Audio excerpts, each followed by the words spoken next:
Money गुरु में आप सभी का स्वागत है। मैं हूं स्वाति रायना। कैसे बने आत्मनिर्भर निवेशक, कैसे अपने निवेश में आप कमाएं मुनाफा, कैसे ऐसे आप डिसीजंस लें अपने मुनाफे को लेकर, अपनी रणनीति को लेकर, जिससे कि आपका जो निवेश है यूं ही सालों दर साल बढ़ता चला जाए। और इसी पर बात करने के लिए आज हमारे साथ हैं खास मेहमान।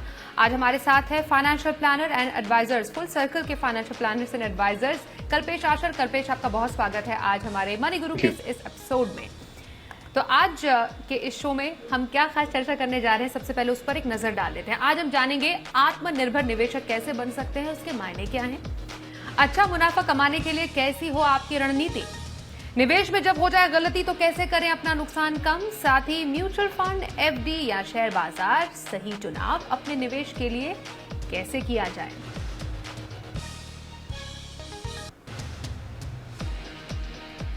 तो आत्मनिर्भर निवेशक, सबसे पहले मैं कल्पेश आपसे जानना चाहूंगी, आत्मनिर्भर निवेशक होता क्या है? स्वाति जी, आजकल हम ये जो टर्म है आत्मनिर्भर बहुत जोरों शोरों से सुन रहे हैं और जाहिर सी बात है कि हमें ये आत्मनिर्भर शब्द हमारे निवेश के साथ जोड़ना भी बहुत ज़रूरी हो गया है, क्योंकि जो एक फाइनेंस की फील्ड में जो एक पूरा माहौल बन चुका है कि बाज़ार के जो उतार चढ़ाव हैं, प्लस मल्टीपल प्रोडक्ट्स लॉन्च किए जा रहे हैं, सब लोग एक होड़ में लगे हुए हैं कि कितना मुनाफा कमाया जाए, जो सबसे ज़्यादा हो, एक रेस सी लगी हुई है। और इसमें एक हम कहते हैं कि जो एक कॉमन इन्वेस्टर या आम निवेशक जो होता है वो बिल्कुल एक कन्फ्यूजन में आ जाता है। एक उसको बहुत ही एक स्टेट ऑफ माइंड उसकी ऐसी हो जाती है कि मैं यहाँ ये करूँ तो अच्छा होगा या वो डिसीजन लूँ तो मेरे लिए अच्छा होगा। अब इस माहौल में जाहिर सी बात है, अगर वो बहुत सारी चीज़ें भी सुनने लग गया तो कन्फ्यूजन हो जाएगी और उसके फाइनेंसिस पे बहुत बुरी असर पड़ सकती है। तो आत्मनिर्भर निवेशक का मतलब यही है कि हम सेल्फ रिलायंट एक डिसीजन अपने इन्वेस्टमेंट्स के बारे में लेने की क्षमता रखें, और वो डिसीजंस हम तब लें जब हम बहुत सारे पॉइंट्स अपने मन में उसकी एक स्पष्टता कर लें कि हम उन सारे पॉइंट्स को टिक मार्क कर सकते हैं, तब हम जाके आत्मनिर्भर निवेशक बन सकते हैं। लेकिन इसका मतलब ये नहीं कि हम किसी एक्सपर्ट या किसी विशेषज्ञ से अच्छी सलाह लेने से भी चूक ले। तो इसमें बहुत एक संतुलन रखना ज़रूरी होगा कि आत्मनिर्भर हम निवेश ज़रूर करें, लेकिन अपने स्थिति को देख के, अपनी जो गोल्स हैं उनको देख के, और अगर ज़रूरत पड़े तो एक बहुत ही भरोसेमंद सलाहकार की सलाह लेकर। आत्मनिर्भर निवेशक, आपने कहा अपने आप से कुछ सवाल पूछे, मतलब आत्मनिरीक्षण करे, तो अपने आप से किस तरीके से पहले सवाल पूछने, क्योंकि हम पहले खुद से जानना चाहते हैं कि हमें एक निवेश में, इस निवेश से चाहिए क्या। तो ऐसा कौन सा सवाल है किसी निवेशक को पूछना चाहिए अपने आप से एक निवेश शुरू करने से पहले? बहुत ही अहम प्रश्न है ये। और सबसे पहले तो मैं ये कहना चाहता हूँ कि जब हम निवेश की दुनिया में अपने पहले कदम रखते हैं तो सबसे अहम सवाल ये पूछना चाहिए कि क्या हम एक लंबे समय की अवधि वाले निवेशक बनना चाहते हैं या एक छोटी अवधि के सिर्फ एक ट्रेडर बनना चाहते हैं, जिसको मार्केट के लैंग्वेज में शॉर्ट टर्म ट्रेडर कहते हैं। क्योंकि ये प्रश्न इतना ज़रूरी है स्वाति कि बहुत सारे लोग ये समझते हैं कि हम बहुत ही जल्द पैसा बना लेंगे और 6 महीने में हमारा पैसा दुगना हो जाएगा और हम रातों रात माला माल हो जाएंगे। हकीकत में ये बात होती नहीं है। और अगर एक आम निवेशक बहुत ही अच्छी एक इंटेंशन लेके ये भी सोचता है कि चलो मैं लंबी अवधि के लिए निवेश करना चाहता हूँ, और लेकिन उसके जो निर्णय है, उसके जो डिसीजंस हैं, अगर वो गलत हो जाते हैं क्योंकि उसको उस प्रोडक्ट की एक समझ नहीं होती है, तो वो बेचारा एक हताश होके गलत निर्णय लेके उस अच्छे या बुरे जो भी इन्वेस्टमेंट्स है उनको बेच देता है और वो शॉर्ट टर्म ट्रेडिंग करने लगता है। ऐसी एक उल्टी सिचुएशन भी हो सकती है कि कोई कॉल्स आपने जो निवेश के लिए लिए वो बहुत ही अच्छे आपके लिए साबित हो, और आप बजाय उसके कि उसको अपने लंबे समय की अवधि के लिए होल्ड करें, उसको एक लालच के एक दायरे में आकर उसको बेच डालते हो और शॉर्ट टर्म ट्रेडिंग में लग जाते हो। तो ना तो आप एक अच्छी रणनीति अपना सकते हो और ना ही आपके कोई लक्ष्य है उसको हासिल कर सकते हो। और आप एक सिर्फ ट्रेडर और इन्वेस्टर के बीच में झूलते रह जाते हो। तो ये एक क्लैरिफाई करना ज़रूरी है कि अगर आप निवेशक बनना चाहते हो, तो उसके लिए आपको सबसे पहले तो एक लंबी अवधि की सोच रखनी पड़ेगी। आपके जो लक्ष्य हैं, उनका विभाजन करना पड़ेगा कि आपके छोटी अवधि के गोल्स कौन से हैं और लंबी अवधि के गोल्स कौन से हैं। क्योंकि यहाँ पे प्रोडक्ट आपका डिसाइड होता है कि ओके। अगर छोटी अवधि के जो गोल्स हैं, तो वहाँ पे आपको रिस्क नहीं लेनी और जो लंबी अवधि के गोल्स हैं, वहाँ पे आप रिस्क ले सकते हो। तो ये 2 मुख्य प्रश्न हैं जो आपको सबसे पहले अपने आप को पूछने हैं। बिल्कुल, लक्ष्यों का विभाजन करना पड़ेगा, कहां पर कैसा निवेश करना है ये तय करता है एसेट एलोकेशन। इस पर हम बस थोड़ी देर में कल्पेश आपसे चर्चा करने जा रहे हैं, लेकिन आजकल जैसा माहौल है, मार्केट का उतार चढ़ाव, मनस्थिति का भी उतार चढ़ाव, आत्मनिर्भरता भी चाहिए निवेश में, तो जो इस स्थिति से उत्पन्न हुआ एक डर और लालच होता है, डर मार्केट का कि मार्केट गिर जाए तो मेरे निवेश का क्या होगा, या फिर लालच की क्या इस मार्केट में मैं ज्यादा से ज्यादा पैसे बना सकती हूँ, इन दोनों ही ये जो दोनों भाव हैं, उससे एक निवेशक कैसे बच सकता है, दूर रह सकता है, या मैं यूं कहूं कि इसको मैनेज कैसे किया जा सकता है? स्वाति, सबसे पहले ये भी समझना ज़रूरी है कि हर निवेशक एक आम इंसान है और इंसान के मन में ये सारी भावनाएं आना बहुत ही एक स्वाभाविक सी बात है कि ये जो सारे इमोशंस हैं, वो चाहे एक इंजीनियर हो, चाहे एक पायलट हो, एक स्पोर्ट्समैन हो या एक निवेशक हो फाइनेंस के फील्ड में, ये सारे भाव, ये इमोशंस उनको आना लाजमी है। तो यहाँ पर एक अच्छा इंसान जो होता है वो क्या करता है? वो अपने सारे इन भावों का, इन सारे इमोशंस को एक बैलेंस में रखना चाहता है और उनका संतुलन बनाना चाहता है कि ना तो मुझे कहीं एक बहुत ही आवेश में आके एक ऐसा निर्णय ले लूँ कि सारा मेरा जो किया कराया है उस पे पानी फिर जाए, या तो फिर बहुत ही एक्साइटमेंट में मैं ऐसे कोई कदम ले लूँ कि जिससे मेरी जो हर रोज़ की जो एक प्रोफ़ेशन पे एक इम्पैक्ट है, वो भी ना आ पाए। तो उसको बहुत ही संतुलन से, उसको बहुत ही सोच विचार से, लालच और डर, जिसको हम कहते हैं ग्रीड एंड फियर, इन दोनों को अपने सामने रख के अपना निवेश का जो एक माइंडसेट है वो बनाना ज़रूरी है। अब मार्केट को वोलेटिलिटी, तो आप जब मार्केट में आते हो तो वोलेटिलिटी को तो आपको अपना दोस्त बनाना ही पड़ेगा। तो अगर आप वोलेटिलिटी से डर गए तो I think you can never become a good investor. और वोलेटिलिटी तब आएगी मार्केट में जब मार्केट में आप अपने खुद के पैसे लगाएंगे। तो दूसरा भी एक जो एक बहुत ही अहम हिस्सा है कि आप वोलेटिलिटी से ना डरें और इन्वेस्ट वैसे ही करें जैसे मैंने बताया कि बहुत ही अहम चीज़ है अपने गोल्स के हिसाब से। मान लीजिए, एक उदाहरण देता हूँ कि आपने कोई एक 2 महीने के लक्ष्य से एक इन्वेस्टमेंट का एक रणनीति बनाई और वो इन्वेस्टमेंट आपने इक्विटी में लगा दी, स्टॉक्स में लगा दी, इक्विटी म्यूचुअल फंड में लगा दी। जाहिर सी बात है वोलेटिलिटी बहुत होने वाली है और आपका 2 महीने का जो वो एक टाइम फ्रेम है वो सामने आ गया और मार्केट लॉस में चल रहा है, तो आपको बहुत ही हताश होकर वो अपनी इन्वेस्टमेंट्स को तोड़ना पड़ेगा, लॉस करके आपको अपनी पूंजी निकालनी पड़ेगी और आप वापस कभी नहीं आओगे इस मार्केट की तरफ। बजाय उसके कि आप पहले से अगर 2 महीने का आपका नजरिया है तो आपको वो पैसे इक्विटी में नहीं लगाने, भले ही कंजर्वेटिव एक नजरिया है तो आपको भले ही वो एफडी में आप पैसे रखते तो आपका वो लक्ष्य पूरा हो जाएगा और आप बाद में एक लंबी अवधि के गोल के लिए वोलेटिलिटी का सामना करके इन्वेस्ट कर सकते हैं। ओके। तो ये कुछ छोटी छोटी बातें हैं जो बहुत ज्यादा जरूरी है किसी भी निवेशक के लिए अपने निवेश में करने के लिए। अब क्योंकि हम आत्मनिर्भर निवेश की बात कर रहे हैं कल्पेश, इम्पॉर्टेंट ये हो जाता है कि लक्ष्यों के हिसाब से आप अपना निवेश करें, क्योंकि सबसे पहले गोल सेटिंग आता है किसी के भी निवेश में और सिर्फ रिटर्न जुटाना नहीं होता है, लक्ष्य को पूरा करना एक बहुत इंपॉर्टेंट होता है किसी भी निवेशक के लिए। और एसेट एलोकेशन सबसे इंपॉर्टेंट है जिसको फॉलो करने की जरूरत है, मतलब पैसा बचाना नहीं, पैसे से पैसा बनाना भी जरूरी है। तो इसी के तहत अब हम आत्मनिर्भर निवेश में एसेट एलोकेशन पर आते हैं, जिसकी इंपॉर्टेंस हमारे लिए आज की इस परिस्थिति में भी और निवेश की किसी भी स्थिति में समझने की जरूरत है। एसेट एलोकेशन क्या है, और अगर मैं ताजा परिस्थिति में समझूं तो एसेट एलोकेशन कोई निवेशक कैसे करे जिससे कि वो अपने निवेश की राह पर आगे बना रहे, अपने गोल से डिविएट ना हो। बहुत बहुत अहम हिस्सा है जब आप एक आत्मनिर्भर निवेशक बनना चाहते हो कि आप अपना एसेट एलोकेशन बहुत ही सही तरीके से करें, क्योंकि निवेश की राह तय करता है एसेट एलोकेशन।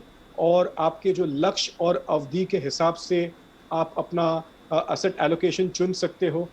अब एक सिंपल टर्म्स में अगर हम कहना चाहें कि एसेट एलोकेशन में एक हमने पहले से बात सुनी होगी, जो एक बहुत ही पुरानी कहावत है कि do not put all your eggs in one basket, या डाइवर्सिफिकेशन की भी हम बात करते हैं। उसके मायने ये हुँ, होता है कि हम अपने लक्ष्य के हिसाब से अपने अभी जो पिछले स्टेटमेंट में मैंने अभी बात की हुँ, कि अगर आप छोटी अवधि का कोई आपका गोल है, तो आपको असेट उसी तरफ आपके डाइवर्ट करने हैं जिसमें कोई रिस्क की उम्मीद ना हो। रिस्क तो सब में है, लेकिन कम रिस्क हो, जिससे आप एक बहुत ही आसान तरीके से वो पैसे निकाल सकते हो, आपका कैपिटल पे कोई इस पे इम्पैक्ट ना आए। अब अगर आप ये समझ के चलते हो कि सारे हुँ, असेट जो आपने चुने हैं या जो भी इन्वेस्टमेंट प्रोडक्ट्स आपने चुने हैं, वो बहुत ही एक अपवर्ड ट्रेंड में रहेंगे, तो आई थिंक हुँ, आप एक बहुत ही गलत सोच में से गुज़र रहे हो। क्योंकि एसेट एलोकेशन का सही एक पैरामीटर यही है कि जब कोई एसेट परफ़ॉर्म करता है, तब दूसरा एसेट उसके सामने एक ब्रेक इवन या तो हुँ, नेगेटिव रिटर्न्स दिखाता है। और उसके हिसाब से आपके पूरे पोर्टफोलियो में एक ओके। एवरेज रिटर्न्स का एक हिसाब आ जाता है। तो अगर कोई भी आप एक एसेट क्लास लेके चलते हो और हुँ, आपकी हुँ, किस्मत अच्छी है या मार्केट का जो एक रुझान अच्छा है, तो अभी आप इक्विटी में सिर्फ अच्छा चल रहे हो, आपका 100% एलोकेशन इक्विटी में है, लेकिन ऐसा समय भी आ सकता है जब इक्विटी बिल्कुल नेगेटिव हो जाएगी, तो आपका हुँ, पोर्टफोलियो भी पूरा नेगेटिव 100% हो जाएगा। तो इससे बेहतर है कि आप इक्विटी, डेट, कोई 5-10% गोल्ड में अगर आप वो हिसाब से और अपने गोल्स हुँ, के हिसाब से कभी भी एसेट एलोकेशन करते हैं, तो आपको हुँ, नाराज़गी या एक जो कहते हैं हुँ, कि हुँ, हुँ। नेगेटिव रिटर्न से आप बच पाओगे। ओके, तो एसेट एलोकेशन अलग-अलग एसेट में अपने रिस्क को बाँट देना, अपनी जो उम्र है लक्ष्य के हिसाब से आपको किस एसेट पे जाना है ये समझना, ये एक निवेश के लिए या किसी भी निवेशक के लिए बहुत ज़रूरी है। वक्त एक छोटे से ब्रेक का हो गया, ब्रेक के बाद हम डाइवर्सिफिकेशन की भी अहमियत जानेंगे। डाइवर्सिफिकेशन क्या है और डाइवर्सिफिकेशन क्यों है ज़रूरी, इस पर चर्चा करेंगे। और आत्मनिर्भर और अति आत्मविश्वास में क्या डिफरेंस है, एक बहुत ही थिन लाइन है जिसको आपको क्रॉस नहीं करना है, वो कैसे कर सकते हैं, इस पर चर्चा थोड़ी देर में। देखते रहिए मनी गुरु।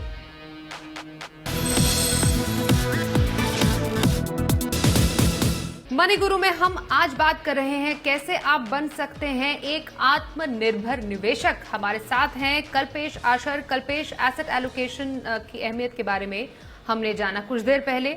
मैं आपसे डाइवर्सिफिकेशन के बारे में अब जानना चाहती हूँ। डाइवर्सिफिकेशन एसेट एलोकेशन से कितना अलग है या कैसे इसको समझा जाए? क्या दोनों एक दूसरे के पूरक माने जाते हैं?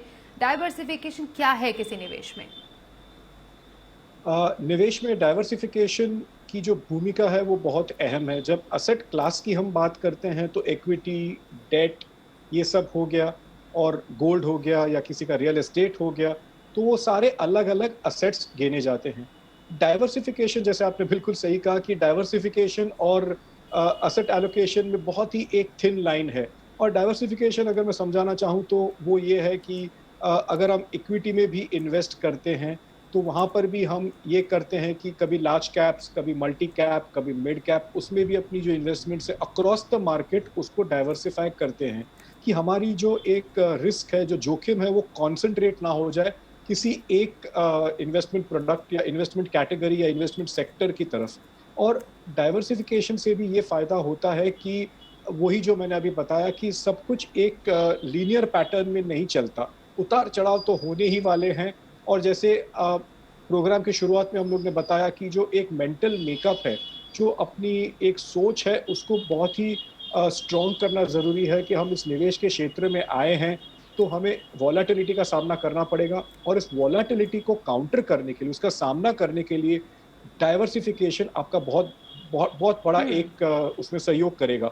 तो डाइवर्सिफिकेशन से ऑलवेज़ एक ये हम्म। फ़ायदा भी होगा कि आपको एक इर्रेगुलर रिटर्न्स मिलेंगे, लेकिन आप जब भी अपने पूरे पोर्टफोलियो का एक टोटलिटी में देखेंगे, तो एवरेज रिटर्न जो होगा वो आपको एक आई थिंक एक बहुत ही बैलेंस्ड और रीजनेबल रिटर्न मिलता है जो डाइवर्सिफिकेशन से मिलता है। और एक चीज सबको समझना जरूरी है कि हम्म। कोई भी असेट क्लास होता है वो कंटिन्यूअस एक पैटर्न से नहीं चलता, उनकी साइकिल्स होती है।